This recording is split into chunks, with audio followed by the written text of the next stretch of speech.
महाराष्ट्र में एक बार फिर से राजनीतिक हलचल तेज होती दिख रही है। अपर मुख्यमंत्री देवेंद्र फडणवीस ने कहा है कि महाराष्ट्र में बीजेपी की सरकार जल्द ही बनेगी।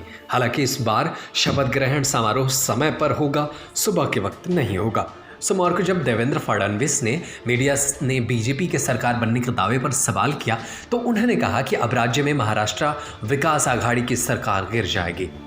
उसके बाद सही समय पर शपथ ग्रहण समारोह होगा। इस बार सुबह के वक्त शपथ नहीं ली जाएगी, लेकिन ऐसे वाक्यों को याद नहीं किया जाना चाहिए। केंद्रीय मंत्री राव साहेब दानवे ने कार्यकर्ताओं से कहा है कि वे मत समझो कि राज्य में बीजेपी की सरकार नहीं बनेगी।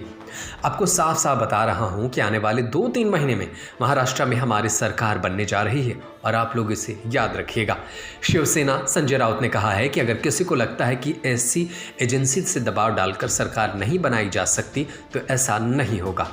संजय राउत ने कहा कि ये राजनीति है। ईडी के छापे को संजय राउत ने एक राजनीतिक साजिश करार दिया है।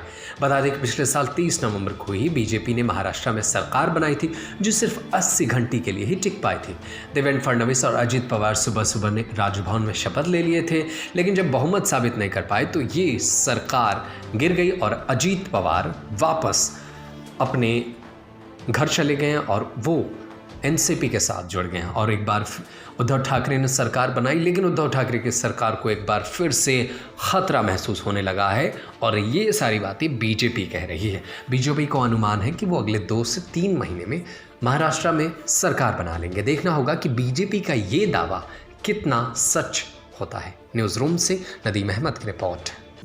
Subscribe to our YouTube channel and press the bell icon to get the latest updates.